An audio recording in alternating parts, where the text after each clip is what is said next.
Yeah, Lee Daniels, Sorry. Virginia Tech. I'll be talking and go with you shortly. Hi. Good morning. Brent.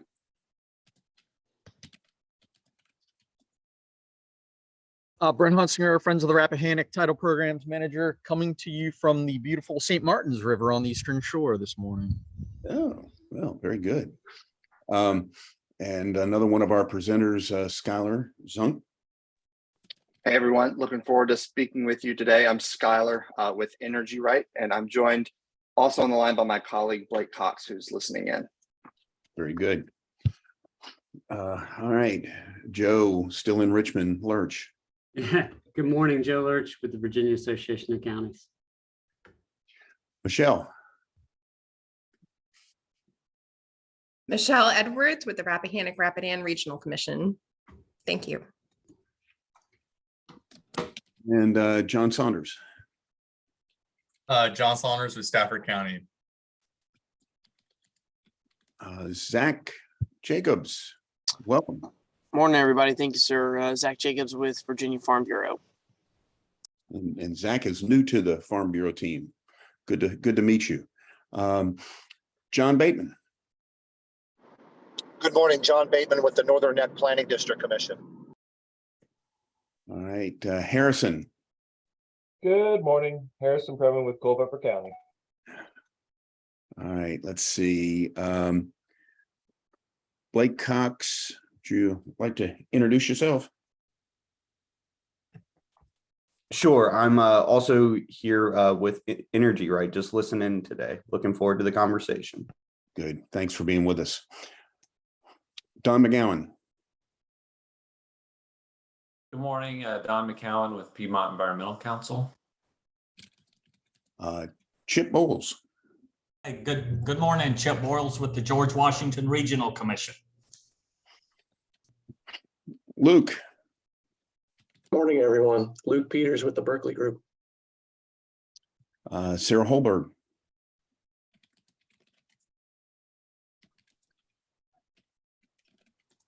Okay. Sorry about that. Go ahead. Sarah Holberg, Land Use Planning Consultant out of Stanton, working with the Alliance for the Shenandoah Valley. Welcome. Lindsay Edwards. Good morning, Lindsay Edwards with the Berkeley Group. All right. And Tommy Blackwell. Good morning, Tommy Blackwell, Commissioner of the Revenue in Essex County and friend of the Rappahannock. Welcome. And I never know which version Tom is going with. Is he going to be Tom or Tommy or Thomas today? So I just pick one. Welcome. Tom, you and I've got when we talk about future agenda items, I want to engage you later in the meeting. So Okay. Just putting you on notes. Okay, Dr. Lee Daniels, I want to thank you very much for being willing to join us and talk to us with your perspectives on utilities scale solar. And he'll kind of bring us from a different angle today. And with that, I'm not going to tease it anymore. Okay. Morning, everyone. Are you guys seeing this the full screen? Yes, we are. Yep. You're seeing the only slides, are correct? Incorrect. You are not currently in presentation mode. All right, I'm using dual monitors here, and that's what I want to check. Let me back out of this and run it again.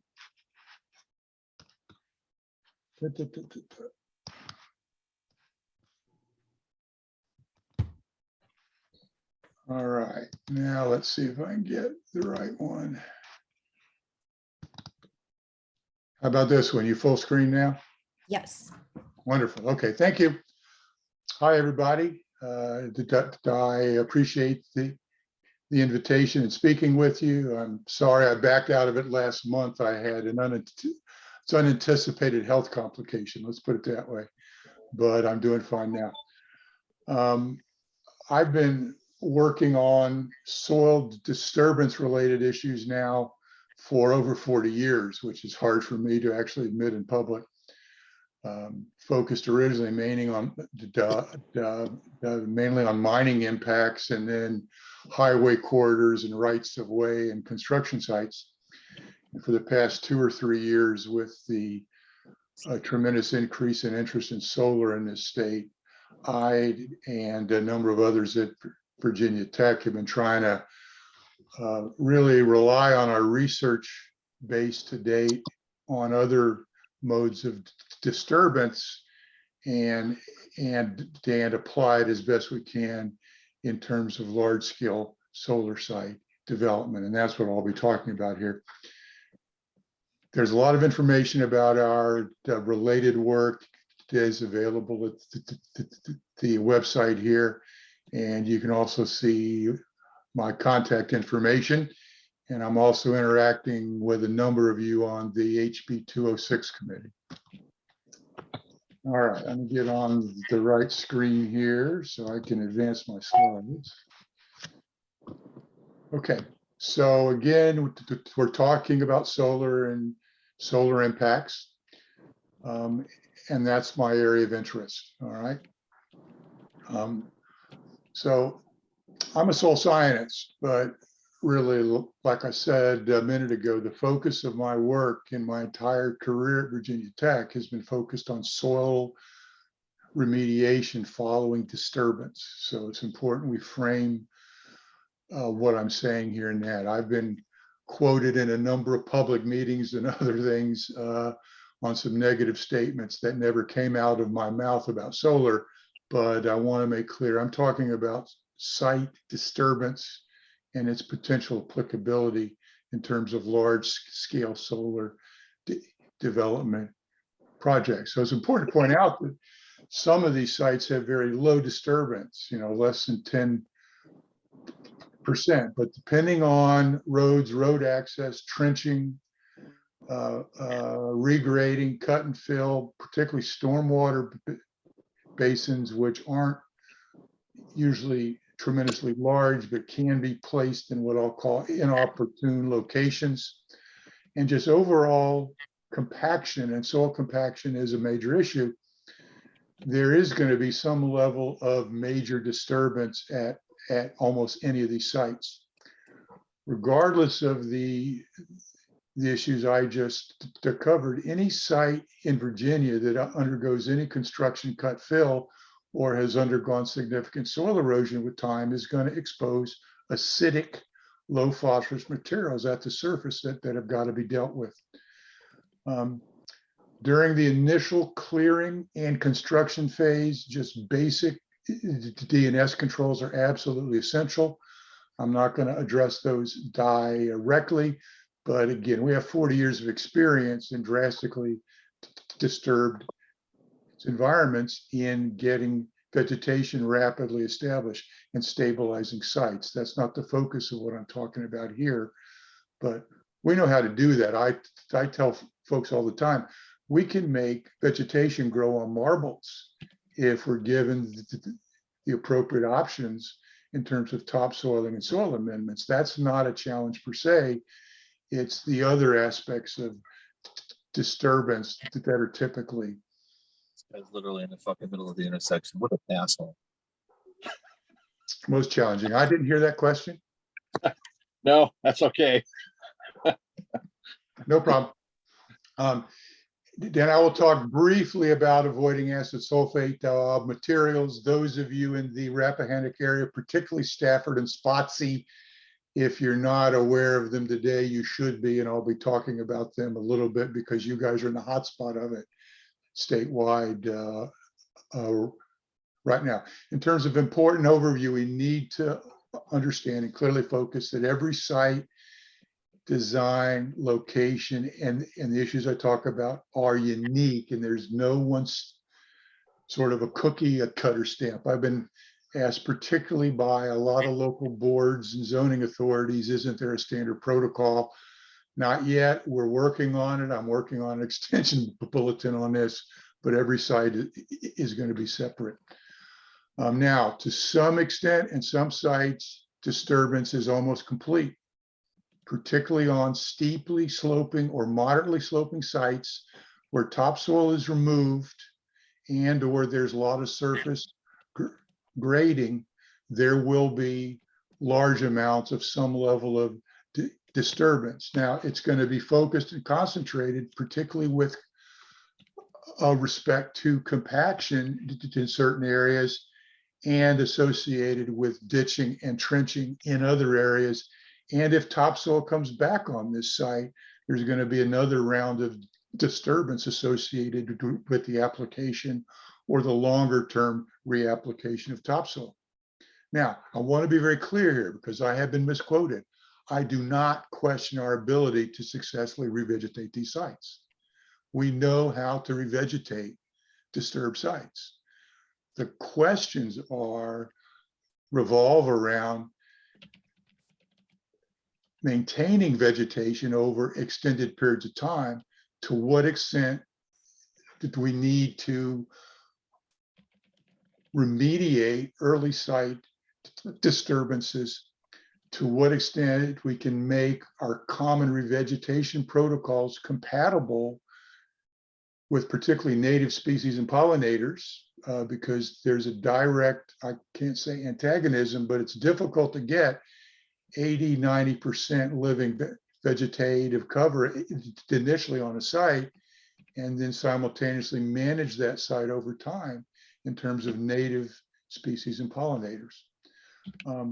And then at the end of the game, assuming your infrastructure comes out, there's going to be another round of drastic disturbance up on the site once you pull everything out of there and put it back into its intended land use. That's the focus of what I'm talking about here. Now, for reference, let's look at what a natural undisturbed soil in Virginia looks like. Now, obviously, we got lots of soils in Virginia. We map over 300 soil series. In upland positions, other than floodplains and lower coastal plain, most of the upland soils in Virginia look sort of like this. We almost always have the subsoil layer you see down there.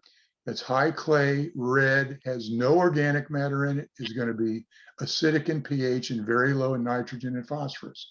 When that gets exposed at the surface, you need to deal with it. The topsoil is what you see at the top here. A lot of times it's left in place. A lot of times it is removed. You run equipment and or cut and fill, or just working over these sites, you will compact the topsoil or the upper surface for sure. And you may also compact subsoils. Now, again, we've cut our teeth in for 40 years, been looking at urban development, lots of cut and fill. There's very little soil left in many, many subdivisions, particularly small lots, that is not disturbed, mixed up, and highly compacted. We ran VDOT's revegetation program for over 20 years. As part of that, we understand that there are tremendous differences in soil properties and revegetation potentials and runoff infiltration between cuts and fills. Fills tend to be particularly problematic because of compaction and layering. So these are the major issues, regardless of if we're dealing with mining sites, right-of-ways, pipeline corridors, urban construction, or airports like the Stafford Airport I've worked on now for almost 30 years. All right. These are the things we deal with. When we have a cut, you're probably exposing acid subsoil, and you may be smearing it and compacting it. Where you take a fill, we're compacting those by design. Most fills are compacted by design to minimize their volume and often support structures and keep them stable. Both in Virginia anyway are going to be acidic and very low, particularly in phosphorus and nitrogen. On a given site, what this does is it leads to highly variable soil quality, or the ability of the soil, both laterally and vertically, to support what you want it to do in terms of plant growth. And a major issue these days is basic infiltration versus runoff partitioning. Now, the good news here, frankly, is soil pH acidity and fertility are relatively easy to deal with.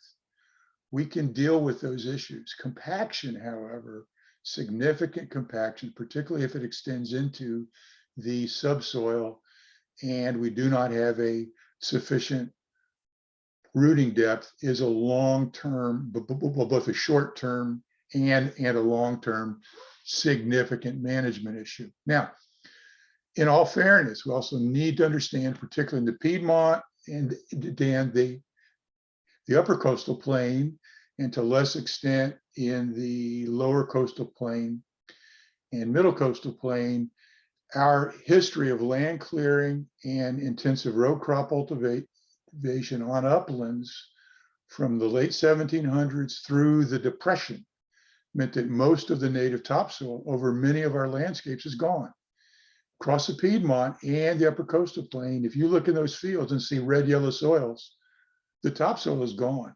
We're farming the subsoil today, and that's why it is historically so much lower often in productivity, is it is naturally acidic and low phosphorus and takes significant soil amendments. Then again, even in our coastal plain, that's an 8-foot ladder. All right, so this is an upper coastal plain prime farmland soil in Dinwiddie County. I'll be talking about this site later on. Again, there's a little bit of topsoil left up here. It had been eroded historically, but this was still today very good soil. But there's 7-8 feet here of low pH, 0 nitrogen, 0 phosphorus soil, that if that's exposed, and that's what you got to deal with at the surface to get back into some post-disturbance land use, that's what you got to deal with. Now, as part of the process, and this is on a mining site, within a half a mile of that last soil I just showed you, the very process of regrading these sites and recontouring them and bringing topsoil back in. Now, topsoiling is the best management practice on sites like this.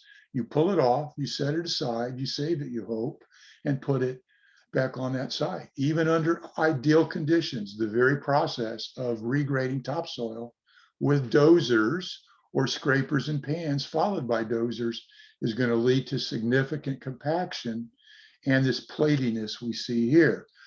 Most of the revegetation species we use in the short term need at least 6 inches of loose soil to successfully establish. And for longer term, particularly for rooted and deeply rooted vegetation, we need at least 20-30 inches of relatively suitable rooting zone, particularly if it's prime farmland. So what does compaction do to us? Well, it limits rooting. It directly limits infiltration. It enhances runoff. And what's even a little bit worse, and I'm not saying the runoff isn't an issue, when these sites get compacted, they go through the seasonal dynamic of being wet as you know what during the winter, because they actually perch and they limit infiltration. And then in the summer, when they dry out, there's no direct, it's a connection, if you wish, between that surface rooting zone and underlying groundwater. So they're very, very dry. And we'll talk about this later on. There are a lot of what are commonly called voodoo products, or I call them voodoo products, on the market out there that tell you that a simple application on the surface is going to magically limit soil compaction.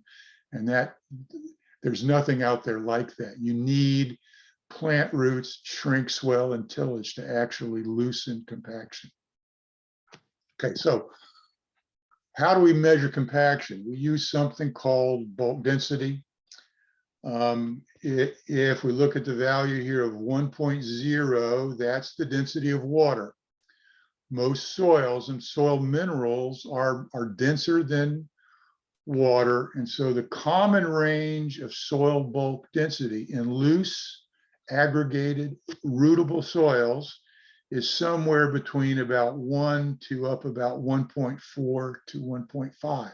Now, once you get the bulk density above 1.4 in a clayey soil, because they're sticky and plastic, or above about 1.8 in a sandy soil. Now, sandy soils can be higher in density because they have big pores, okay, even if they're packed, but that's our working range. When we densify these soils through intensive cultivation, trafficking, cut and fill, or bulldozing and get them above those levels, we're going to see profound rooting limitations. When we don't get rooting, we don't get good plant growth, and we see enhanced runoff.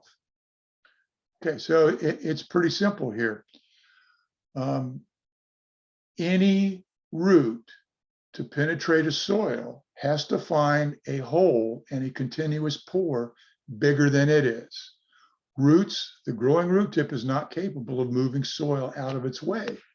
It's going to do J rooting, or it's going to turn sideways. Now, you say, what about tree roots buckling sidewalks? Well, that's when a root finds a big enough hole to get under the sidewalk, and then its axial forces are capable of buckling a sidewalk. But any plant root, for any plant to extend through soils, has got to find continuous pores bigger than it is to get its root tip in, and then it spreads. So what happens over time? This is an image out of our basic soils. It's a textbook after 30 years. Now, in fairness, these two samples were taken down at about a foot to about 14 inches in depth in a highly compacted soil in an experiment, but note that after 29 to 30 years, okay? So on the left-hand side shows the rooting you see, and all those would be rooting voids that have been wedged open by those roots in the uncompacted soil. And on the right-hand side, at a depth of a foot, okay? And this is in Finland. This is in Finland where they get deep freezing and thawing. But even in Finland, you can see that after 30 years, you still see significant effects of compaction. And in our region, we need to understand that we don't get freezing and thawing in our soils any deeper than 4 to 6 inches in the winter. In a bare soil and in a forest soil, we almost never see the surface soil freezing and thawing than a well-vegetated, a mulched soil, particularly a forest soil. So even with trees, what we commonly see again is this is loblolly pine on a fully reconstructed, ripped and topsoiled mining site. All right, this has gone through full bore soil reconstruction. The taproot goes down, hits that subsoil, it's dense, it's compact, and it turns laterally. This is at that same location. What the pine roots do is they just go laterally, and they will grow 15, 20 feet away from that tree just to get water. What that does to us on these sites is that limits the actual growth rate of these pine trees for usually 2 to 4 years until they finally get enough rooting out there to get enough water, and then they actually catch up. But we still have, even with pines, significant rooting limitations on these sites. So what do? What are best management practices? One is always save, preserve, if you have it, and reapply a topsoil. You're going to need liberal amounts of lime, phosphorus, nitrogen, and either organic matter amendments or some other combination of a revegetation protocol to rebuild organic matter in that surface, maybe even your subsoil and any returned topsoil. If these materials are compacted, and certain parts between 10 to 15% and as much as 70, 80% of any of these solar sites will become compacted It's going to happen. You're going to have to apply some level of tillage with rippers, chisel plows, rototillers, whatever you can, if you want to adequately loosen those areas. And I say, if that's what you want to do, to adequately loosen those areas to support long-term, vigorous and permanent plant growth. And you're going to have to anticipate a second round of probably remedial tillage and surface amendments in 20, 30 years when you pull infrastructure out. Now, that's a big if. We don't know today how many of these sites will actually have the panels and the infrastructure and the cabling. It's actually removed, and how many would be refitted back into a next generation of panels. But under the assumption that you are taking them out and it is going back into particularly farmland use, then that is going to be an important aspect. So what do? Well, on mining sites, we've got a good answer. We pull big rippers, all right? You're not going to do this, at least anywhere near established panels on a solar farm, but on mining sites, this is what we do. Sand and gravel mines, mineral sands mines. Here's an aspect of it. This is a completely soil reconstructed site in Dinwiddie County, and a ripper, a deep shank ripper being pulled by a D8 dozer. The compatibility of this on intensively developed solar sites is obviously limited to areas where you don't have any buried infrastructure within reach of those rippers. Chisel plows are another alternative. They cannot go as deep. You can get down a foot readily with a chisel plow and a decent four-wheel drive tractor. With a better combination, a larger chisel plow and a larger tractor, you may get down 18 inches. Here's an example at that same site. We've done a lot of tillage work on sites like this and what that site would look like after chisel plowing. It had a cover crop on it, then it would have been seeded into either a row crop or perhaps hayland and pasture. So again, your revegetation challenges in this scenario, one is, again, beware of snake oil vendors. There's no market out there like the rapid revegetation market that, in my frank opinion, has a bunch of crap on it. There are products like liquid lime that are being marketed at gallons of application rates per acre and asserted by vendors to be effective at ton per acre rates. That's absolutely not true. You'll also be told that chemical amendments like gypsum can be surface applied on a soil distant a little bit into the surface, and it will limit compaction at depth. That's absolutely false. You're going to have to, if you have real compaction out there, you're either going to have to wait on freeze thaw over a matter of years just to get the upper 4 inches loosened, and then you're going to have strict rooting limitations until that happens, or you're going to have to get out there with some local tillage. Now, there are a lot of smaller implements you can pull between panels. Whether or not you can work under established panels is a whole nother question we've got to actively look at.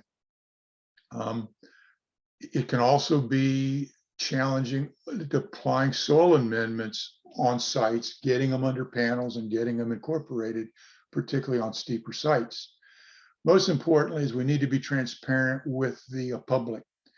The areas of the site that are going to be cut and filled, pulled of topsoil, retopsoiled, and compacted are going to be significantly different from some period of time than they were in their pre-disturbance mode. And we need to be transparent and open about that, and I'll talk about that. That being said, we can take very good farmland out of its use, manage it in some other use, and put it back into farmland. But we need to be transparent about that from start to finish, and talk about also what we do in the intermediary stage, 20, 30 years between those endpoints. Now, talk Briefly about acid sulfate soils, this is a picture taken in Fredericksburg. Fredericksburg is the only locality in the state, to my knowledge, that has an ordinance that we help them with put on the books to recognize these materials. Stafford, Spotsy, and parts of Caroline are in the bullseye these days of direct site impacts like this from cut and fill activities. Anywhere in that geology, if you go down deep enough on certain units, you have a high probability of hitting naturally occurring material in the ground that has sulfur in it. And when you cut it and fill it, here, it turns into sulfuric acid. The pH goes into the 3s. It kills vegetation. It eats concrete alive, and it impacts surface water. Now, this is a very site-specific, very local threat, but it can be profound if you go deep enough.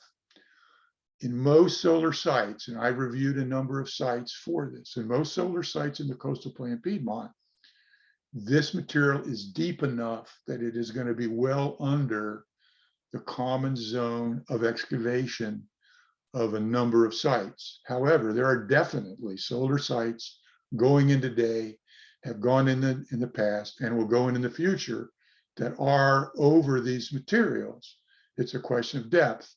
The highest risk in any landscape for you is going to be when you get lower in the landscape, just above drainage, particularly in the bay, you would obviously be out of whatever your local buffer areas are.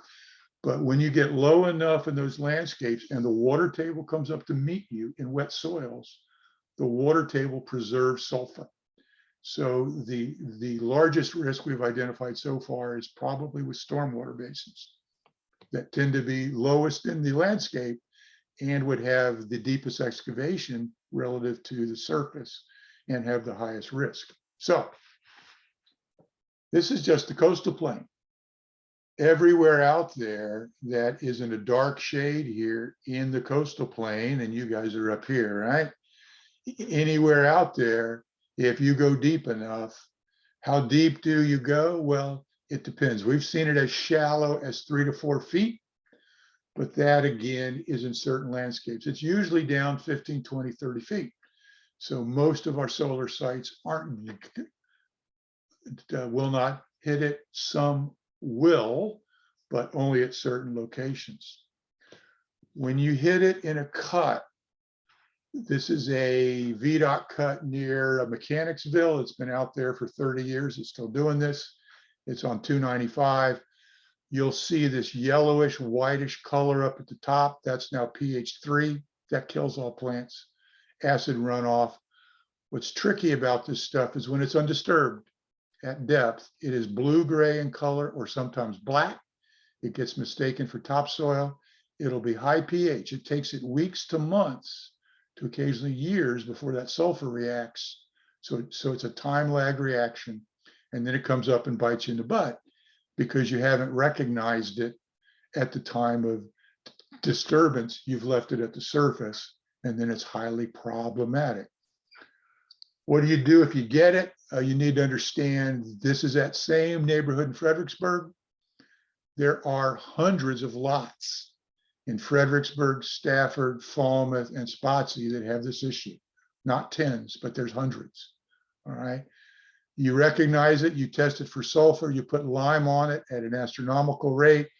This particular lot shown here needed 38 tons of acre per 38 tons per acre, 6 inches deep, plus compost and phosphorus. That was $7,000 for that home building lot in materials alone. This is where that last shot was taken. This is what it looked like 4 years after remediation. That picture was taken the same day, 4 lots away. So we can deal with it. We know how to treat it, but it's got to be recognized, and it would be the single greatest local risk, particularly in the region you guys are interested in. Okay. We have a website and support on this. We have a map that is in Google Earth, and if you were to click on any of these shaded areas, it would pop up and tell you what your moderate risk is. Without question, the highest local risk in the state is this little red band here that is just into the Piedmont, just at the location, for example, of where Stafford Airport is. Stafford Airport, that I assume a lot of you are familiar with, the eastern 2/3 of Stafford Airport is just east of this contact. The western portion of it is right in it. And we're still actively working with them up there regularly now in terms of recognizing, isolating, and treating these materials. Okay, so in the period while you're operational, actually dealing with this. So this is assuming you've gone in and recognized your issues. You've successfully revegetated and stabilized your site in a permanent vegetative cover, which is essential in terms of limiting runoff. And again, we have no question we can do that. You're going to have to deal with soil compaction. Fixed panels are going to be interesting, and they definitely cause microsite effects. They definitely lead to a drip line. There's going to be wetter zones between panels than under panels. Okay. The actual effects on stormwater runoff and the actual effects of changes in curve numbers and other runoff parameters between pre-development and actively managed sites have got to be recognized and built into modeling. I'm not a stormwater modeler. We do have a team looking at that and working on that. That's Ryan Stewart and David Sample. We're actively involved now, actually reaching out with utilities and consultants, looking for sites that on a voluntary basis would work with us in terms of instrumenting up and actually monitoring actual runoff. And because of these microsite effects, establishing and maintaining the same vegetation between panel rows and under panels can be challenging. We can get vegetation out there, but you'll probably get a very different assemblage between them and under them, particularly fixed low panels. Okay. So again, another issue we deal with is the offset.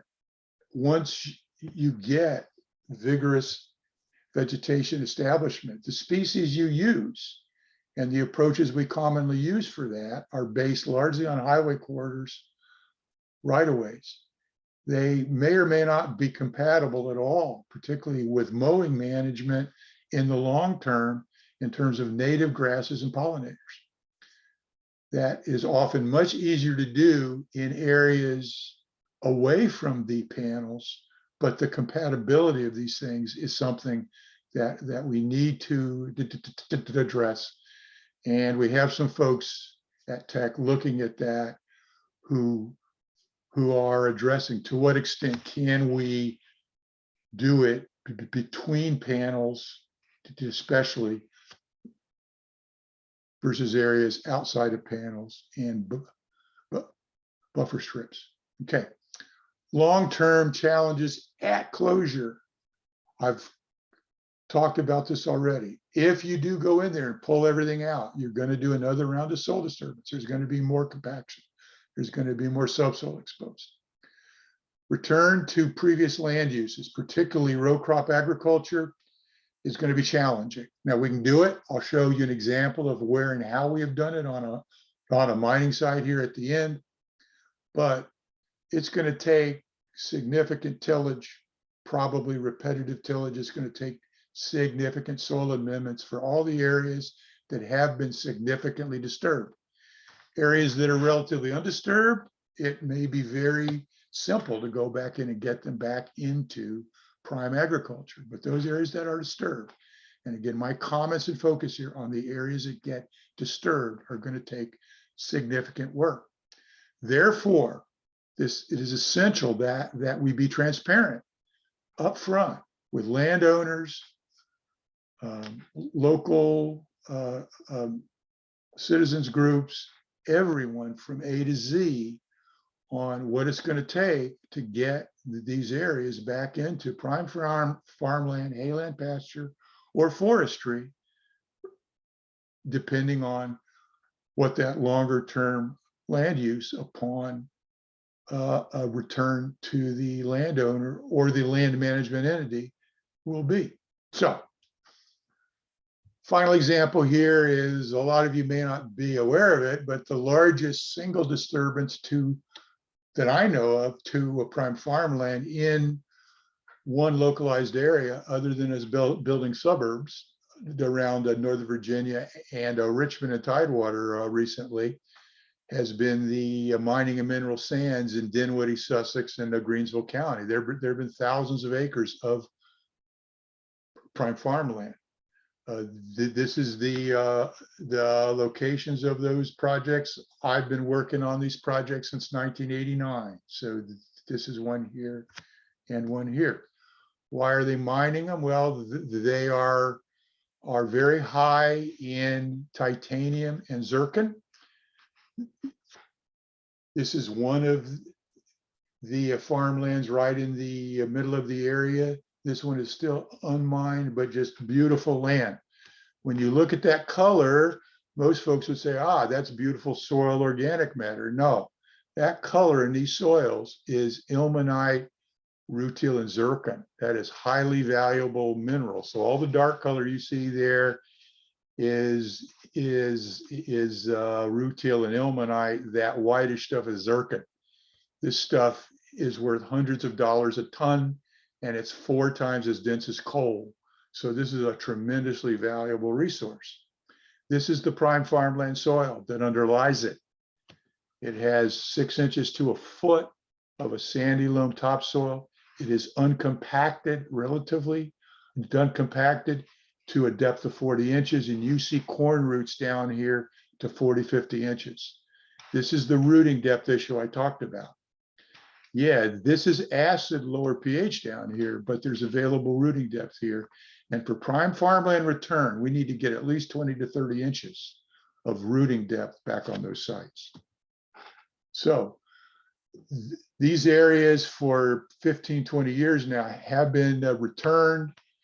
They are backfilled with the soil and the silt and the sandy tailings. They are drained.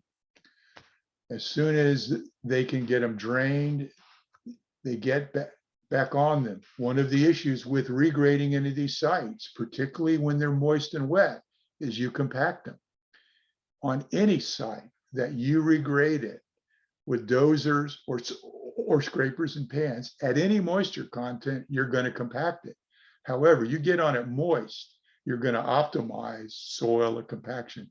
Any geotech will tell you there is an ideal moisture content, and it happens to be when that soil is just moist and not wet, that maximizes compactive effort.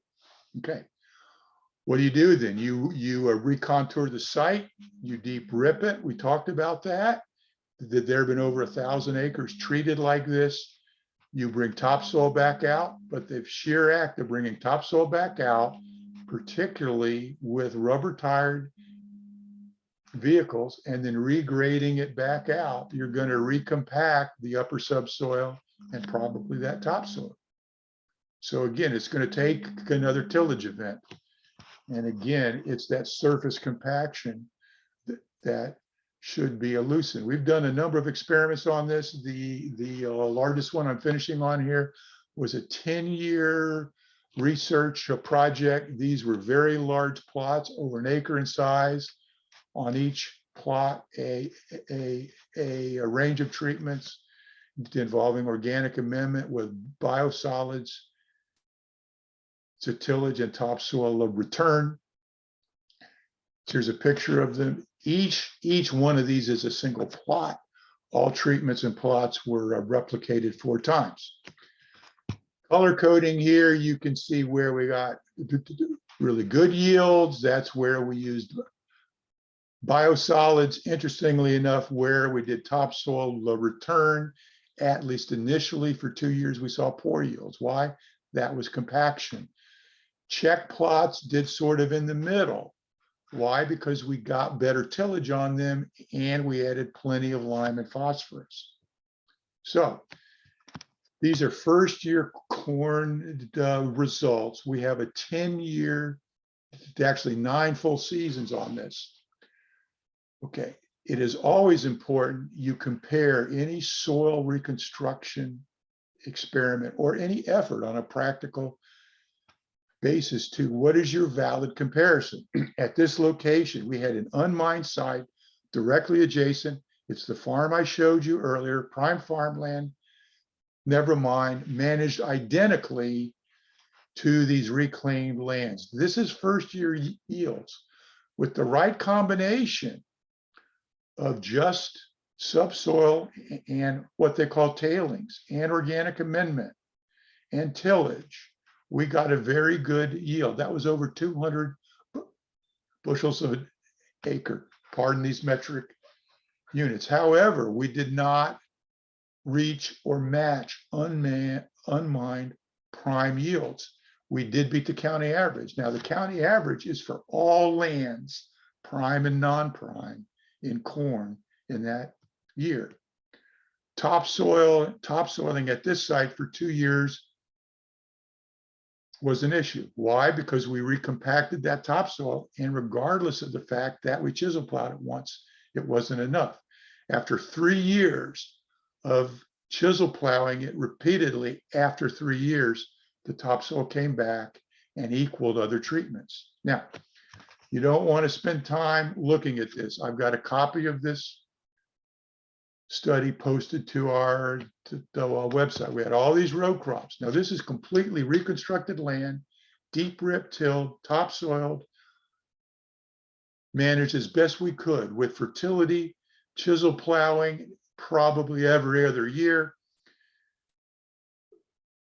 The best we could do in most years, compared to the unmined prime land, was somewhere between 80 and 85% return to unmined productivity. Now, in certain years for certain crops, in certain years for soybeans and or wheat, when the moisture was just right, we could get 90%. In most years, we could beat the county yield for all soils. But the important point here is if you have top ranked prime farmland and you disturb it significantly and are going back into it, you need to be really careful about promising anybody that you're going to return it to even 90% of its previous productivity. Now, we have other work I'm not showing here in terms of hayland and pasture and the conifers that shows once you get up to the second or third year, we can probably equal pre-mining productivity, but that would be in hayland pasture and in pines and conifers, but not in prime farmland. Okay, so these are the questions that we need to focus on.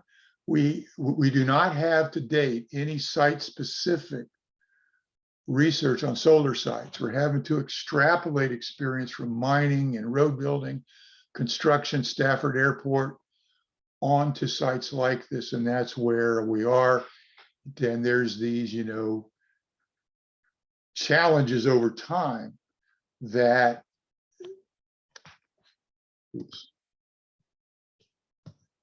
we deal with. So with that, I've rambled a long time here. With that, I'll be happy to open it up. I think there were some questions that came up in chat. Yes, and thank you very much. That's a lot of information. I'm going to call on Joe Lurch to ask his question. Yeah, thanks again, Lee. This is really great. And I learned even more the second time I've seen the presentation. My question is about the mycorrhizal network and particularly forested tracts. Is that able to reestablish quickly with vegetation and help with productivity? The answer is yes and no. If it's forested now and you go in and you clear it, okay? And you convert it into an herbaceous cover, okay? And it's in that herbaceous cover, it's in a non-forest cover for, 20, 30 years. Then it's going to have a microbial biomass and a mycorrhizal network. And the term of mycorrhizal talks about a wide a range of fungi that are specifically adapted to interacting with the roots of plants for water and phosphorus uptake. All right. So you're going to shift the adapted microbial biomass in that to something adapted to whatever your vegetation is. Now, if topsoil gets returned after 20, 30 years, there's research out there that says, unless you got trees growing on your topsoil berms where you're saving your topsoil, you probably, even if your topsoil comes back in, you may need to go to, and it's particularly common with conifers, you may need to go to specifically, inoculated seedlings to go back in to a conifers. With hardwoods and natives, the work, and I've been involved in some of it, that's been done on that. There's not much, Joe, and it's mainly on coal mine lands. What they find is the best approach is you go into some existing forest lands and actually dig up some of the litter layer, minimize disturbance, and put that out on a site involved with reforestation. But there's other work that also shows on coal mine lands and some ag lands that just through natural recolonization, because many of those spores are windblown, if there's a natural forest stand near you with time, they will recolonize.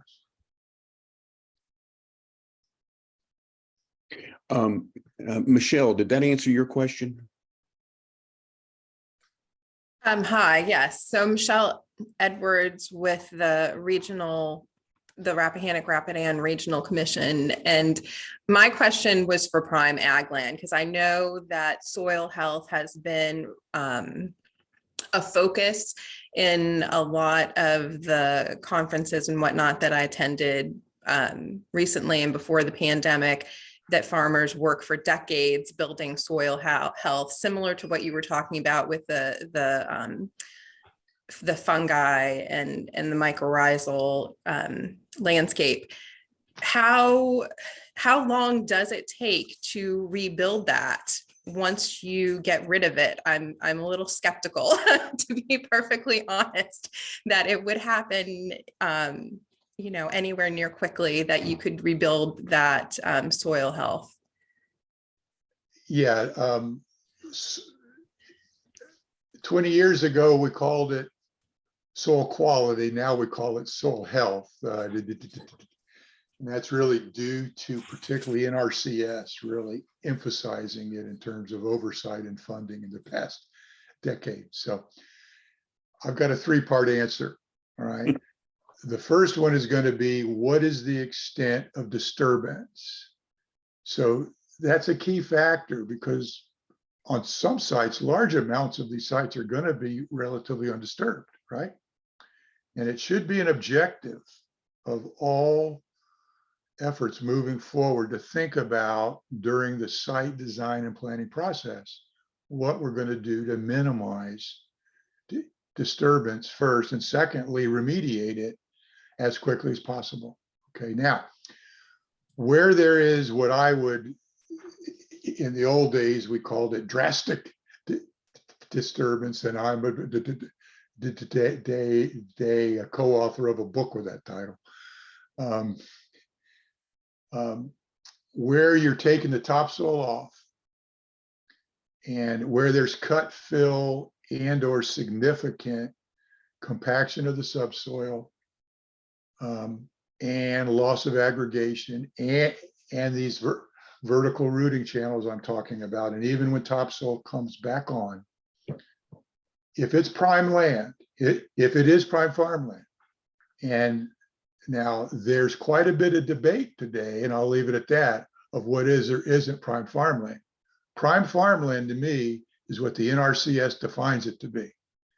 Now that there's a whole other range of lands that are significant and important under both state and agency guidelines.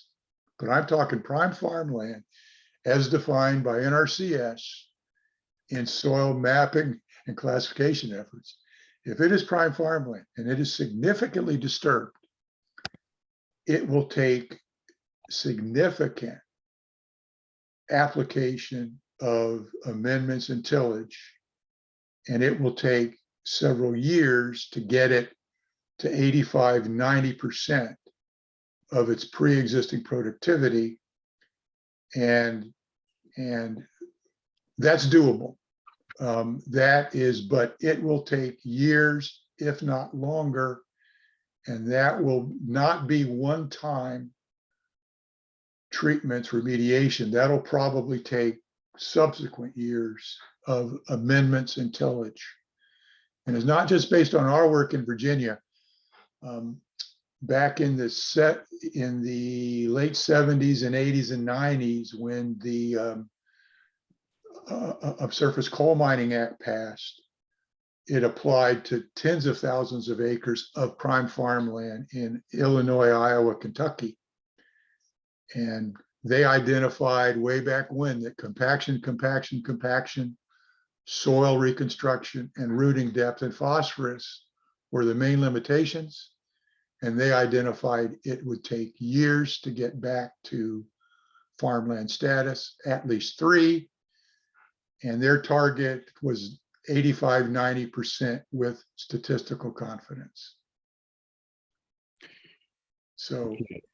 Yeah, thank you. I mean, I guess from a compaction standpoint, that makes a lot of sense to me. I'm just trying to reconcile tillage with what you hear about, no till, let the mycorrhizal be able to spread, all of that. How does that work? I'm not a farmer. I have a biology background, but. Yeah. No till or minimum till and conservation tillage, and there's a wide range of definitions there and practices. Once you have a loosened, well aggregated soil, and that would be both your surface soil and your upper subsoil, those practices definitely enhance and maintain soil structure, aggregation, microbial biomass, and rooting with time. And we now do have, and not me personally, but our faculty have been involved at some no-till sites that haven't seen a plow and tillage in 25, 30 years. Okay, now, most sites, though, just from tractor traffic alone and operations, get some surface soil compaction, and some tillage gets mixed in every 4 to 5 years. The microbial biomass is going to stay adapted to whatever you're cropping that system in. So if it's in hayland pasture, it's going to be adapted to that, including your mycorrhizae. If it's in a row cropping system, it's going to be adapted to that system.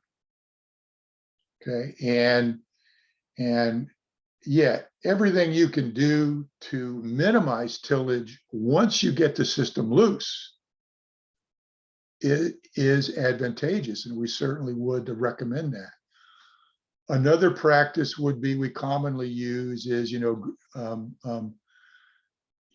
essentially treating the first several years as a quote unquote nurse crop It's a cover crop. You put in a good a mixture of grasses and legumes. You should get hopefully rooting in at least the upper 4 or 6 inches. And then you go back in with a tillage event and till it all in again, and with a chisel plow, and maybe even something a little more to get that whole system reworked and mixed up. And then you put it into whatever your subsequent permanent vegetation is. So there's a lot of ways of addressing it. But we have successfully reestablished native forest ecosystems on coal mine lands that had no topsoil. Okay, we've done that successfully, mycorrhizae and all, but it takes time. It takes time, and certainly hayland pasture systems, we can do that. Prime farmland,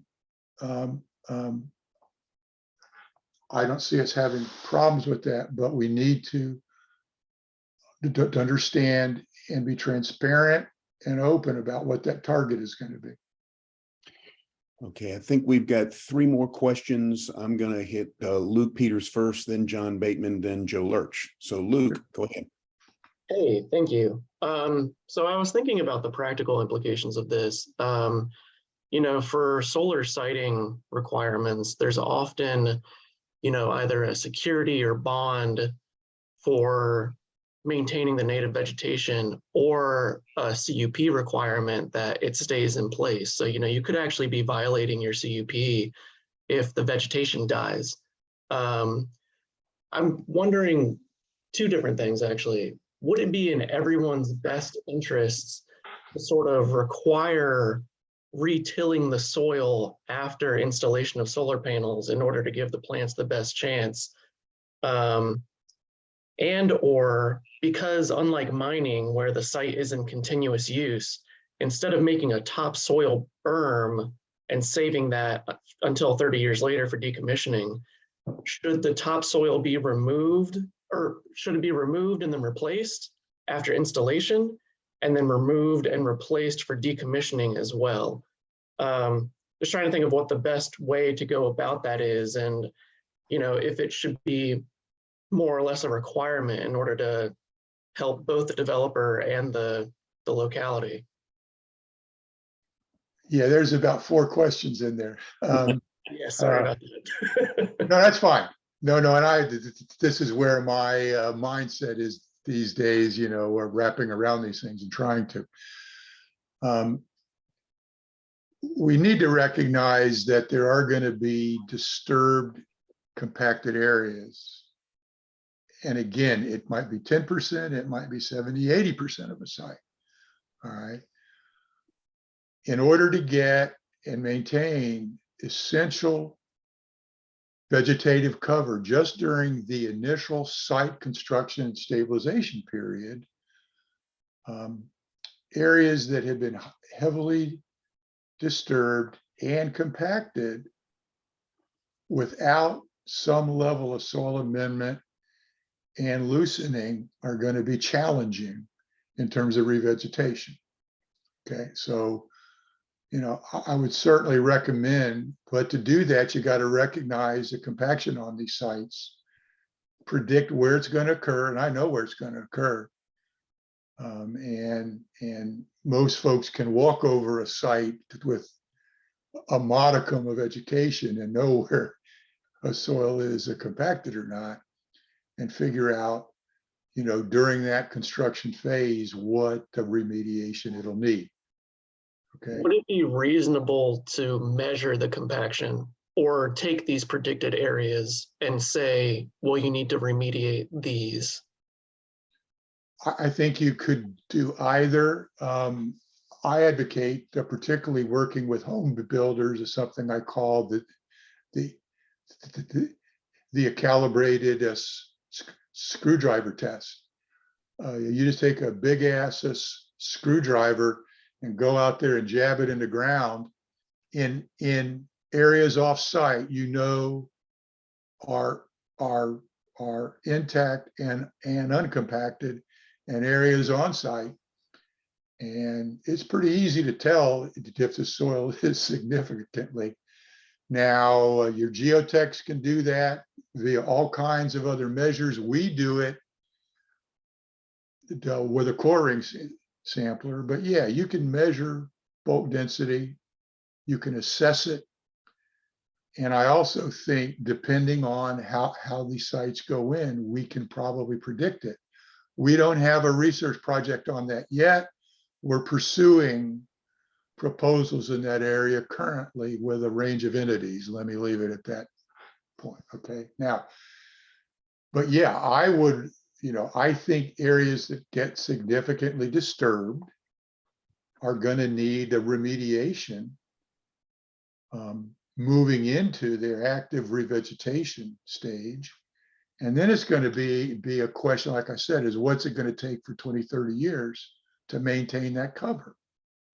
Because to keep in compliance and for any application of your runoff model, whichever one you're using, and there's 5 or 6, but that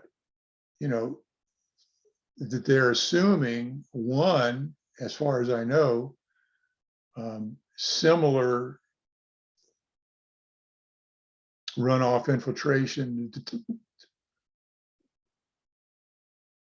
So partitioning over time and complete vegetation for what's called disconnected or unconnected flow. That's an underlying assumption. So that's a multi-decade management question. Okay, now topsoiling. Topsoiling is the best practice. Can you make it compatible with active panel installation? You probably have to install the uprights, bring topsoil in, do a lot of really local fine grading in terms of getting it respread between the panels and under them. Then you'd have to go back in and put the panels in. I'm not sure, short of a remarkable amount of very expensive labor and work with very small equipment, you could put topsoil in under completely installed panel arrays. Maybe you could, but then that process would lead to some more recompaction of the topsoil, and hopefully you would loosen that up with a rototiller or some other piece of the equipment. And I'm talking an ideal world here. We could revegetate that stuff without topsoiling, but it's going to take lime and phosphorus amendments and adapted vegetation. Topsoil storage off-site within months to a year. Once you store topsoil, even in a vegetated berm, the center of the pile that's deeper than rooting, that's deeper than active rooting, it's going to lose its seed bank and lose its microbial viability, and it's going to go anaerobic. And if you've ever been around an active construction site where topsoil is being respread, you smell it. And what you smell is the anaerobic zone at the center of that topsoil. And then once it's respread and all mixed up again, then you move into where that last, question was in terms of longer term viability of all the mycorrhizae and other stuff.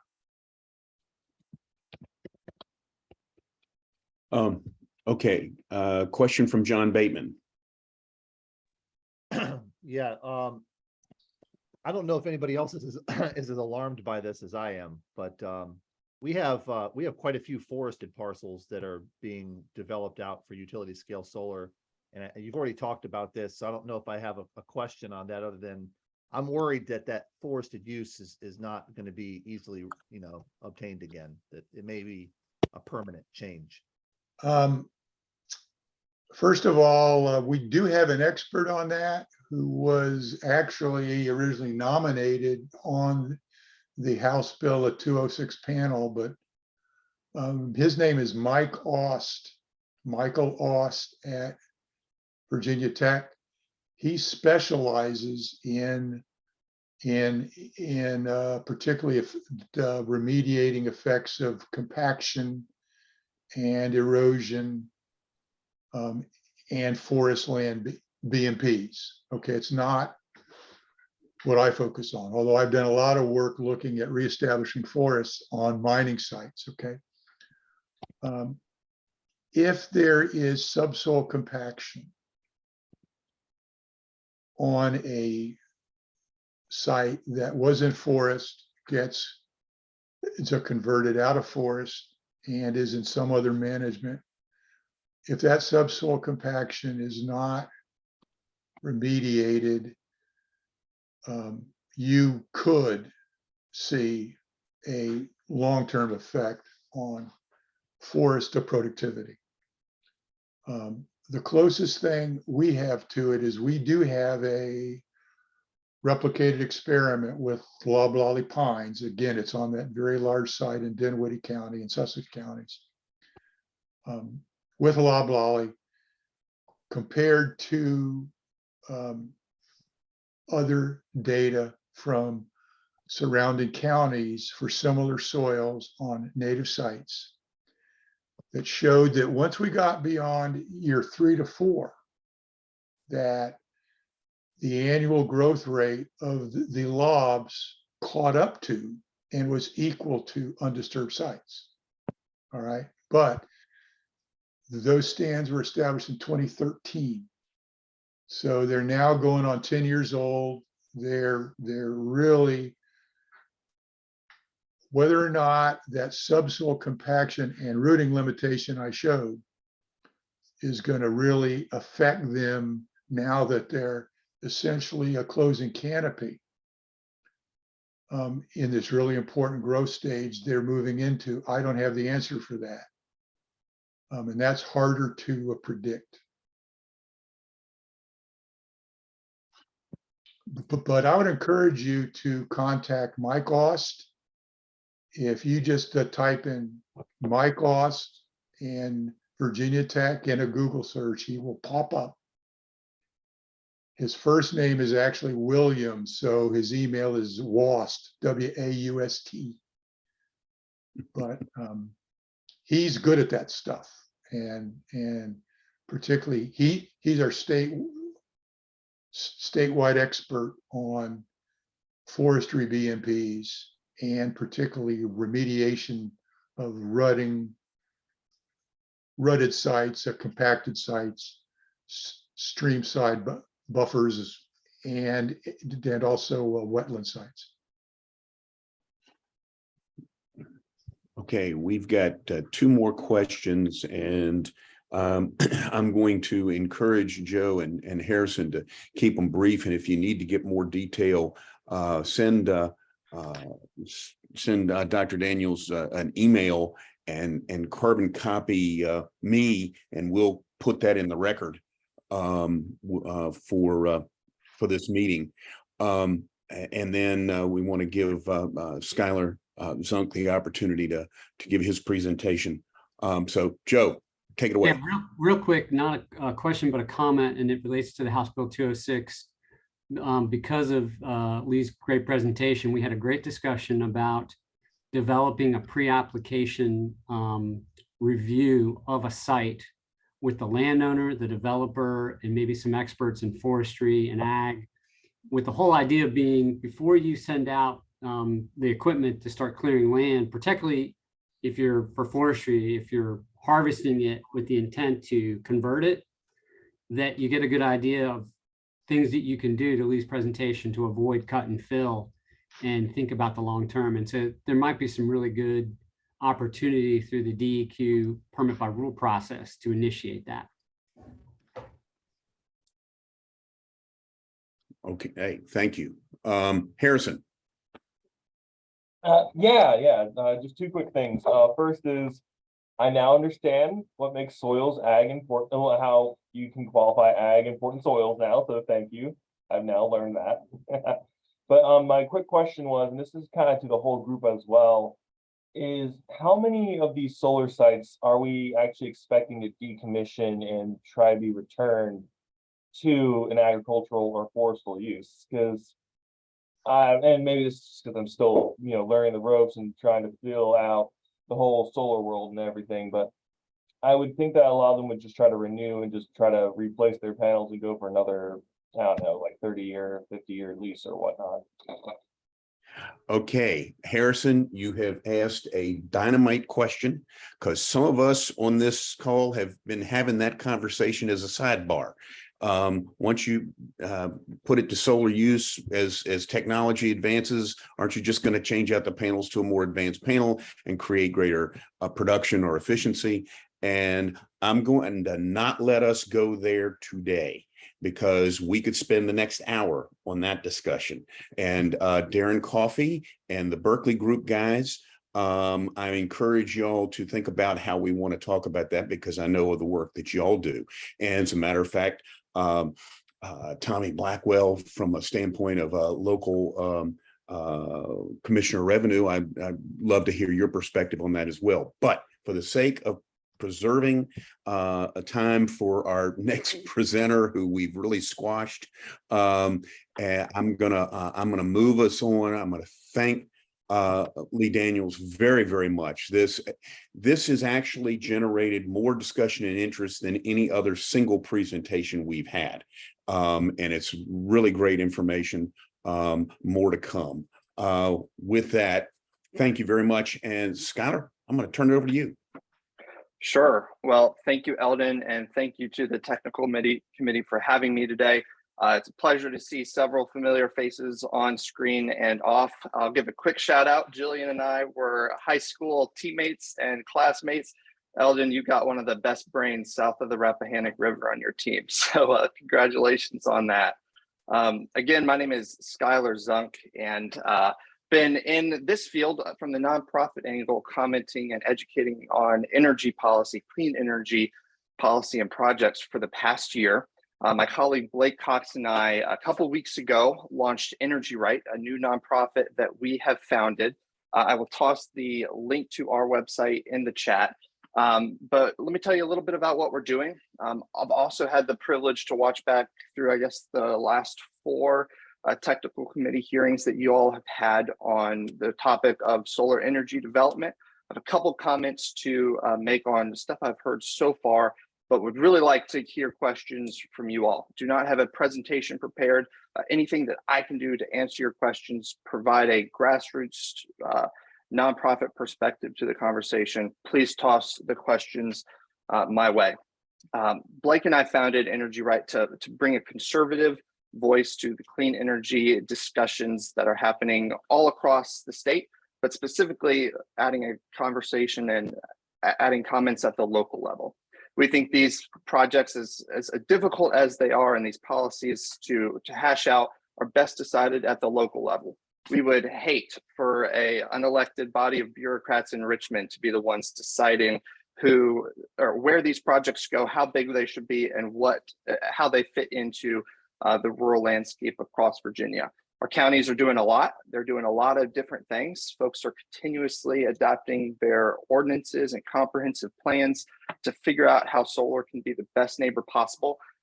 We founded Energy Right to help support energy done the right way, clean energy developed the right way, being the best neighbor possible, being the best economic driver possible at the local level, and to bring in property rights to the conversations. Your right to do with your land what you please, so long as you're not adversely affecting your neighbor. So that's kind of our mission. Please check out our website, Facebook page. We launched a video a couple weeks back with a few press releases that we were really happy to launch statewide. So a couple of items that I want to hit on so far. Like I said, we're trying to bring property rights into the conversation and talk about the economic development potential that these projects can bring. if they're using local goods and services, local contractors, and trying to make sure that these communities are set up best in the long term as possible. We'll want to shape policy or shape projects through good ordinances and good policies at the local level. And it's in many ways, our mission is very similar to that of the technical committees this year, trying to establish best practices, make sure projects are learning from mistakes of previous projects, and make these projects the best use of land that they possibly can be. I've heard in the past, solar is new to the rural Virginia landscape, and we know that. It is a land-intensive source of electricity, but let's be fair. We're using land and using open space to create oil, to create wind, coal. If you ask folks in Southwest Virginia, they'll tell you how many tens of thousands of acres have been consumed by energy production so far. We're seeing clean energy in the form of solar development take up new land, and there's a huge education problem that we hope to help address across all of these rural areas by providing advice on best practices, by sharing stories of solar projects that have done extremely well. I think we could all name a few that have not held up to the standards that we want to hold them to. Those are the ones that are making the most news. There, for every one that goes poorly, there are probably 5 to 10 that go extremely well. Help landowners earn some income off of their land, diversify their farming and agriculture portfolio, and pay a significant amount in local taxes. We know this is an intensive land use, but our point here is, let's be fair. Nuclear energy takes up a whole lot of land, thousands of acres for a site. Then you need to have a water source to cool down those towers. Coal, of course, we know how much land that takes up. Gas, you name it. Ask the folks in the Permian Basin or North or South Dakota how much land is consumed by energy production there. It's a lot, but it is new to Virginia. One thing that I hope you guys focus on as leaders in your counties and regionally is that economic development potential. We will support any measure to help make sure that more of these contracts for the building, maintenance, or sometimes grazing of sheep on these projects are given to folks locally. If these are going to be the best economic development tools possible, they need to be using those local goods and services. We hear a lot and have engaged at various levels with folks who are members of the Farm Bureau and the Farm Bureau statewide about farming concerns. What are these projects if we take up 1,000 acres in a county amidst several projects? What are these? What's going to happen to the farm economy? Those are valid concerns. We need to think about those things, but from our perspective, we'll put property rights to the forefront. It's the farmer's decision what to do with that land. If he wants to put back 20 acres into a solar project to provide some diversified income, we will support that. We think that's his or her right to do so. I've also heard some comments on past technical committee meetings about developing energy in rural areas to send to Washington, D.C., Richmond, more urban areas. That's how all energy is dispersed on the grid, and that's how all of our homes and businesses are powered. The electrons that solar projects might put onto the grid in a rural area are going to be consumed by the nearest demand for electrons. Of course, land is going to be cheaper in rural areas, but it's not all just to power Washington, D.C. and Northern Virginia and Richmond. We find ourselves in this position with solar crisscrossing the rural landscape, mostly in part because of economics. The Clean Economy Act, I know folks on this call supported it and some folks on this call opposed it. We're pretty agnostic to it, but the cost of solar energy produced has come down by about 90% over the past 10 years. That's why it's economically feasible to be sited to produce electricity for 30 years, pay landowners a significant sum of money to lease their land, and pay taxes.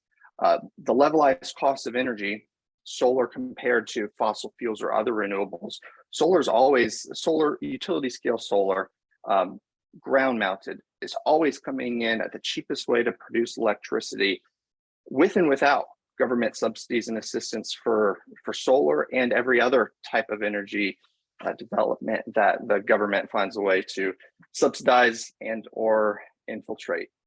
We've launched our website to hopefully be an educative tool for folks statewide. We're talking about how solar can be a safe neighbor and safe for communities when it's developed the right way. Talk about energy security and producing, for really the first time in a long time, producing energy on our side of the grid with fuel that we're collecting right here in Virginia. And of course, the local economic development and property rights. I'll go ahead and pause there. Would really like to just hear questions for the group. I'm happy to explain more about what we're up to, what we're hoping to launch with Energy Right. The focus, like I said, is on the out in the middle of Virginia, out at the county level, where we're making these inroads. And it's our plan to hire a field team to get out there and make our case and educate the community members about the benefits, what these projects do, and what they do not do, which is sometimes just as important. I have a background in political campaigns and government service. So does my colleague Blake Cox, who co-founded Energy Right with me, and really excited to get out across the state. I'll also note the Rappahannock River Basin is very, very different than Southside Virginia. You have different land, you have different populations, different concerns. My big issue with trying to establish a blanket policy statewide via legislation or local policies is folks in Southside Virginia are really welcoming these projects as huge investments, huge economic drivers, and really successful land uses, much more so than folks maybe in the Rappahannock River Basin are excited about these projects. So I'll put that tidbit in there, and would love to take questions, or I can keep talking. You tell me, Eldon. And you're on mute this time, Eldon. There you go. Thank you.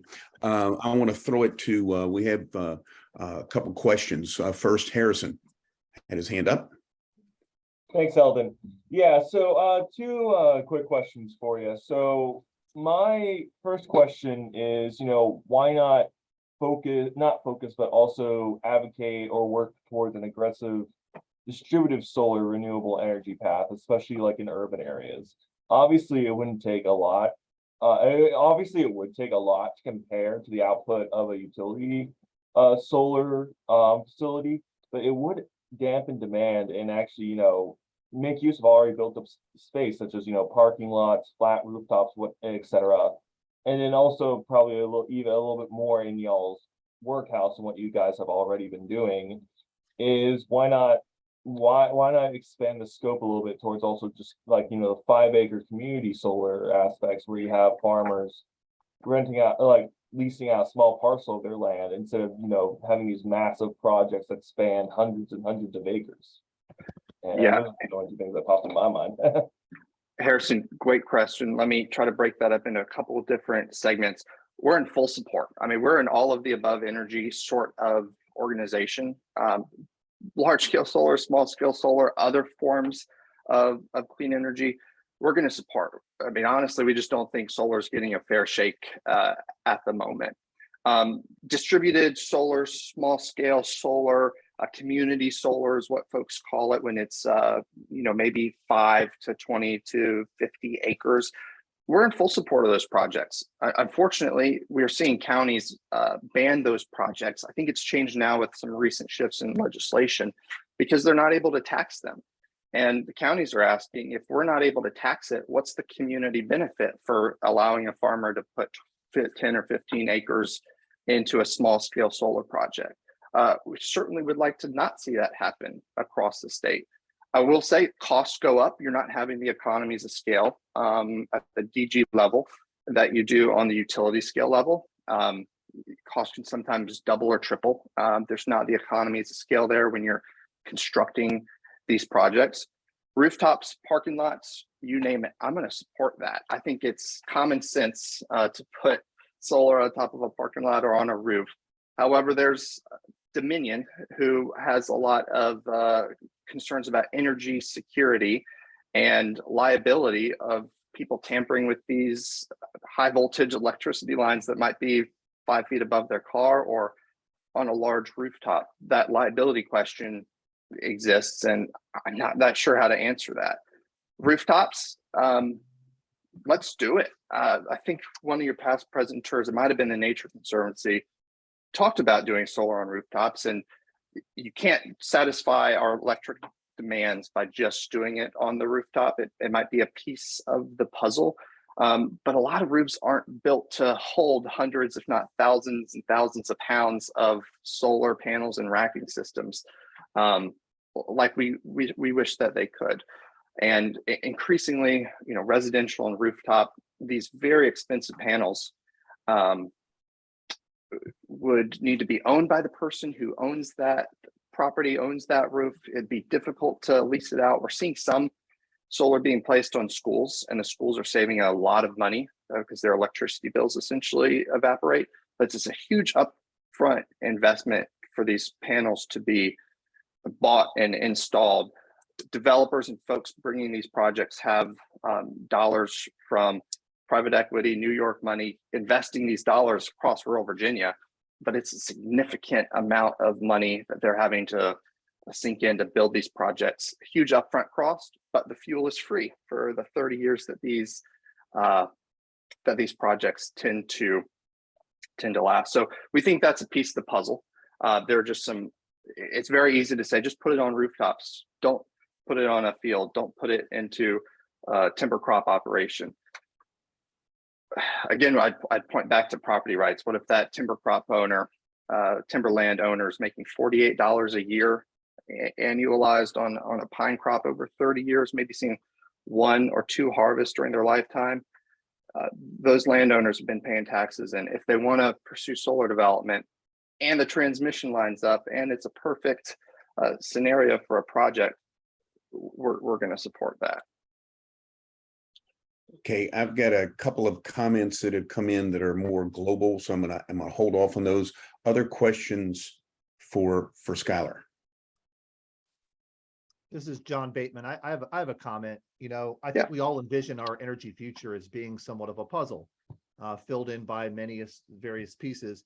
But the residential scale solar is a topic that's not being discussed at all. And what can we be doing as a state and local governments to promote the use of residential solar? And then I'll point out that we don't have to use our prime forest land and our prime ag land for utility scale solar. We have plenty of land out there that's not really suitable for any development use. And I'm thinking about Department of Transportation right-of-ways. We have a ton of land out there that's mostly being used as BMP space. And I don't know why it's not compatible for utility scale solar. There's some pilot projects going on in this country and other countries that are using those spaces instead of, prime ag and forested land. So that's my comment. Thanks. Yeah, well, John, as a conservative, I'm not going to advocate for any government involvement in residential solar whatsoever. I think the economics are increasingly there. If folks can finance residential solar and pay for it and then see no electricity bills for 20 or 30 years, perfect. Do that. It's not quite the focus of our organization, and I doubt it's the focus of folks at the county level who are trying to develop solar policies within their ordinances and comprehensive plans. In regard to prime soils, I really appreciated seeing the presentation from Professor Daniels. I've seen it before. I'll be honest, we're not intensively mining these sites for natural resources. There are some farm economy concerns about taking up some prime soils, but I'll tell you honestly, folks on this call probably know where prime soils are. I know that there's a bill that was recently passed to map out where these prime soils are. Your average landowner has no idea whether his or her soils are prime or not prime, even if they farm it or just leave the fields fallow for any amount of time. I support it in theory, putting these projects onto brownfields or reclaimed mine sites. They're not always economical. If they're far away from transmission lines, these projects are not going to be saving the ratepayer any dollars. It's going to, in effect, increase the cost of electricity, as we move more towards renewables. If we increase the costs of these projects to be sited, your average landowner who's been paying taxes on a prime soil land or non-prime soil land may not have any idea what that means, and could see a government or an agency coming in and saying, you can do whatever you want farming wise, but you cannot put a few panels on your land. That's presenting a lot of problems in rural Virginia, and it's something that we want to educate on. So I think you're right in your assessment, Mr. Bateman, that putting our energy portfolio together is going to be a bit of a puzzle. It is certainly going to be hard work. That's why, in part, we founded this organization to get out there and teach people about what these projects do and how we can do energy the best way possible, the right way. We want these projects to be helpful and happy neighbors for folks who live in these communities. Okay, we've got, I'll just make a couple of observations on residential. One, the Assembly did pass legislation this past year that incentivized residential by saying that that a locality couldn't increase the assessed value of the land based on the value of the residential, solar components that have been added, so let's say, to a rooftop. So you don't have a tax disadvantage, local tax disadvantage as a residential landowner. On the other side of that coin, Dominion has convinced the State Corporation Commission that there'll be a minimum electric bill no matter how much you generate. And that's that. So you've got two sides of the coin there just in recent governmental actions. So there are things that government can do to incentivize, and there are things that government can do to disincentivize. And I think that's part of the point that Skyler's making. And John, I want to go back to your question you put in the chat of why aren't we looking at residential? That actually was not the focus of the charge the commission gave us. It was to look at the large projects. I think as part of whatever report we generate at the end, we've got to talk about it though.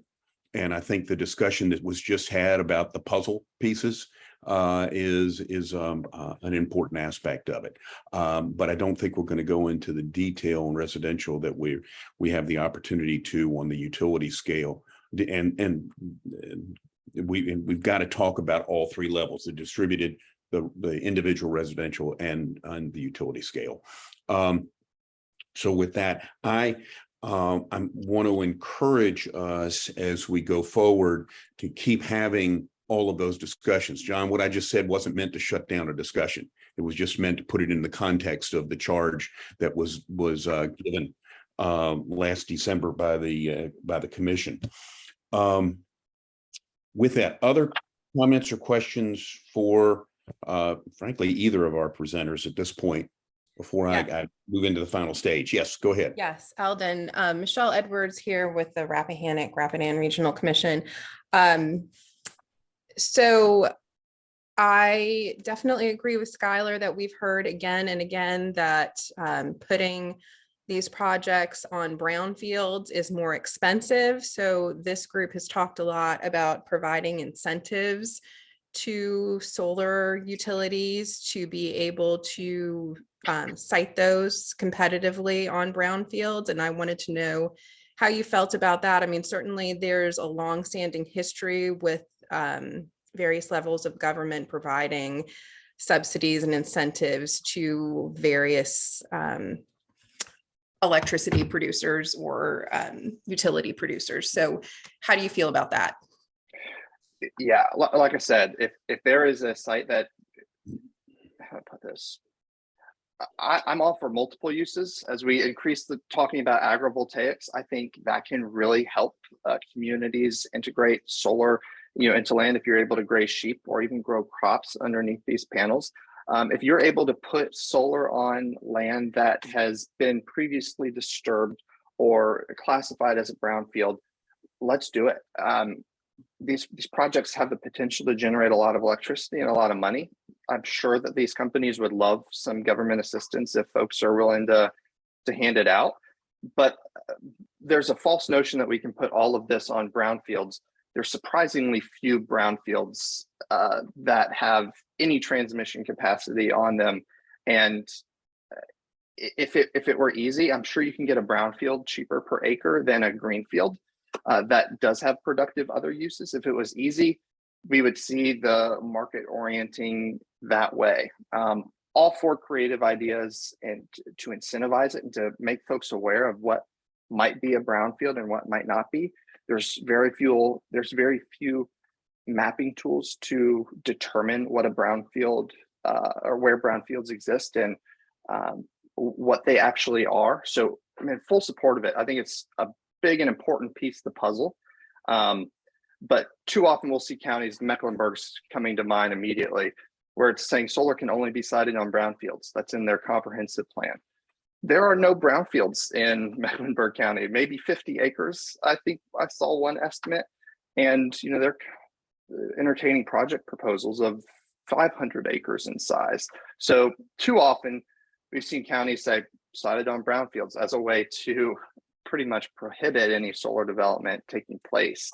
And there's a middle ground to be had there, and would love to explore potential solutions. I've got one question for you, Skyler, and this one might be one that you want to ponder a little bit and just send us an answer.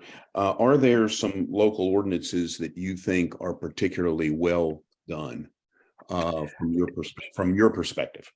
Sure. Well, within the basin, Caroline County, not sure if anybody's on to comment on it. Caroline County spent a long time looking at their ordinance, at least a year. And they have a very smart solar overlay district, which is essentially encouraging solar within a mile or two of existing transmission lines crisscrossing the county. And they have done a very good job monitoring legislation and regulations being handed down from Richmond in the projects that they're currently permitting and siting. I think Caroline's done it very well. They've started to permit, I think, 2 projects that are much smaller scale. They're currently looking at 5 or 6 other projects of various sizes. We like Caroline's ordinance. It's up to the supervisors to approve some of these permits that are falling in accordance with the ordinance. Other parts of Virginia worked heavily on Franklin County's ordinance. I think they have done a very good job. What I'd say to anybody interested in these ordinance discussions is the ordinance should set the ground rules for these projects. It should tailor projects around the edges, send signals to the residents, landowners, and the development community about where these projects are probably best sited within the county. What ordinances shouldn't do would be outright prohibitions on any sort of development. If we're going to turn down a project, do it at the conditional use permit level. Look at the project's facts, look at the project's merits on an individual basis, and reshape the project if we're coming a little bit too close to a sensitive community asset. If we're coming too close to a growth area, use that permitting process to work with your own residents, work with the community who may want to see these projects, and let's reshape projects there and make them the best neighbors possible. Thank you, and I appreciate you keeping that succinct because we're getting crunched on time. And I applaud you for highlighting Caroline County. Last year at the symposium put on by the Friends of the Rappahannock, they had a presentation from Caroline on how they developed that ordinance, and that actually is captured in a video recording. And if somebody would like to see that presentation, let me know. I can get you the link. Our Brent with the Friends of the Rappahannock had to leave because he had a raft meeting where Essex County, and Tommy, in case you didn't know. And let's see. moving us along. Thank you, Skyler, very much. And Blake for being with us. Appreciate that. And you will stay on our technical committee email list so you can follow what we're doing. We posted notes from the last meeting yesterday. We will post the presentation hopefully later today. The recording will get up before the end of the week. And then we'll get the notes up later. If you see from the agenda, we're having to reschedule the next two meetings. The September 14th meeting is being moved to after the commission meeting. It'll be 2 weeks later on September 28th. And that one's on me. I will be out of the country the week of the 14th. So and I didn't realize that when I was setting the schedule at the beginning of the year. The October 19th meeting, that day will be the next Friends of the Rappahannock River Symposium. So we're moving our meeting to the 26th in order that we can not take away from that event. And then, of course, the meeting on the 16th of November will be our final one of the year. And I hope we'll be able to talk about bringing together what we're doing here. Remembering that the chairman of the commission cautioned me in the spring that we might not get all the way through this year, and we might have to carry this discussion over into 23. He may have been pretty insightful. We still need to hear from the industry. And I see three perspectives there that we want to highlight: developers, Dominion, and the electric cooperatives. And I've been in discussion with representatives of the developers, and we're trying to get them roped in. I have not spoken to Dominion or the electric cooperatives at this point. Also, at the end of the last meeting, Tommy Blackwell brought up the need to have some discussion on impact on local revenues. And there was agreement in the group that we needed to do that. So Tommy, would you help me identify who would be best to be presenters for that? I put you on the spot. I warned you at the beginning I was going to put you on the spot at the end. No, Eldon, I knew when I chose to audit this class that I might end up with some homework. And so I knew that risk. I'm thinking off the top of my head, my first thought was I did want to poll all of my colleagues in the Rappahannock River Basin and make sure we have an inventory of not only the solar facilities, but how each one, the impact on each, if they would share that. And I believe they will if I ask them. And so that was going to be my first recommendation if you thought that would be useful. I think that would be an excellent item to have in what we turn out at the end. I think the elected officials on the commission would very much appreciate knowing that.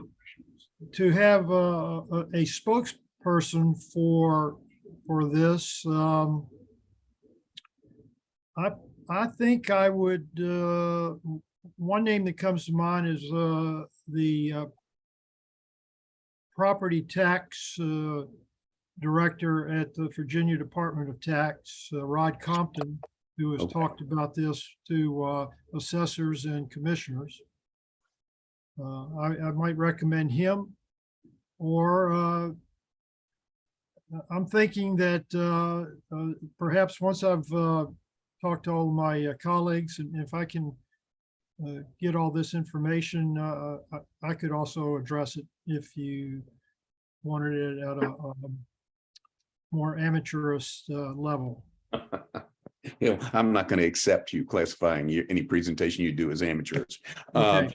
But Rod has addressed this, and he is the property tax director for the Virginia Department of Tax. Well, that actually, and I would be happy to talk to Rod. I think that would be great, because I think having the two of you do it, and we'd have their perspective, then also you kind of representing what you've assembled from the local level from your survey. All right, you and I will communicate by email or phone offline. Do you think setting a target of the September 28 meeting, you could do that? It gives you about 6 weeks.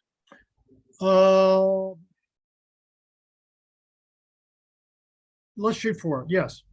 Okay, and if we have to slide it, we can do that.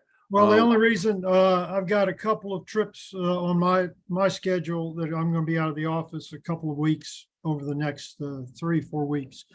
But one of them is my commissioners conference, and that'll give me an opportunity to excellent twist a few arms. I'll communicate with my colleagues in the basin before then, but yeah, let's pencil that in. Okay, excellent. And I'll get together with Rod Compton too and get back to you. Very good. I think that would be a great data point for us to have. Okay, with that, that's kind of what we have coming up. Any other comments, observations, for the good of the cause from anybody? This is Tommy again. I did want to shout out to the Berkeley group. They helped Essex County with their zoning plan rewrite that we're not quite have adopted yet, but we're very close. And it has an extensive section on utility scale solar in it that I thought was well done. Okay, very good. Well, to our 3 members of Berkeley group on the call, way to go. Good job, yeah, Luke, Lindsay, and Darren. All right, anything else for the good of the cause? To our 2 presenters, thank you very, very much. This has been really valuable, important, different perspectives and data points. I've gotten a number of individual comments sent to me privately from people that have been on the call, expressing appreciation to both of you. So, Eldon, thank you. And I put energyrightva.com in the chat. Check us out. Easily reachable via email, Skyler@energyrightva. Would love to come to all of your counties. We'll probably be there sometime soon if we can be a resource any which way. Please lean on us. This is what we are trying to do and how we are trying to engage. So thank you very much for the opportunity. Great. And Dr. Daniels, thank you very much. No problem. If I can help in any way, let me know. I'm going to keep you on our email distribution list as we go through the rest of this year, just so, and at some point, we'll be turning out a draft document that we're going to want people to react to and give us comments and correct us in our interpretations of things that various folks have said to us. So everybody's on notice. Anyway, hey, have a great rest of your Wednesday, and thank you very much. Thanks, everybody.